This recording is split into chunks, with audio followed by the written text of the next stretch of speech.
സ്നേഹം നിറഞ്ഞവരെ, നമുക്കിന്ന് പരിശുദ്ധ കുർബാനയിലെ യേശുവിൻ്റെ സാന്നിധ്യം ധ്യാനിക്കാം. മനുഷ്യ മക്കളോടുകൂടി എന്നും ആയിരിക്കുന്നതിന് വേണ്ടിയാണ് യേശു തൻ്റെ സ്വന്തം ശരീരവും രക്തവും മനുഷ്യ മക്കൾക്കായി വിഭജിച്ചു കൊടുത്തത്. പ്രിയപ്പെട്ടവരെ, യേശുവിൻ്റെ ഈ സാന്നിധ്യത്തിന് നമുക്ക് നന്ദി പറയാം. നമ്മുടെ ജീവിതയാത്രയിൽ താങ്ങായി, തണലായി, ശക്തിയായി യേശു ഇന്നും കൂടെയുണ്ട്. ആ വിശ്വാസത്തിൽ ഓരോ ദിവസവും നാം ആഴപ്പെടണം.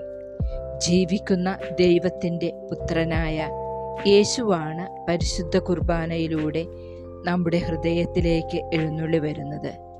യേശുവിനെ ദിവ്യകൂദാശയിൽ നാം ആരാധിക്കുമ്പോൾ അവിടത്തേക്ക് എന്നും നന്ദിയും സ്തുതിയും അർപ്പിക്കാം.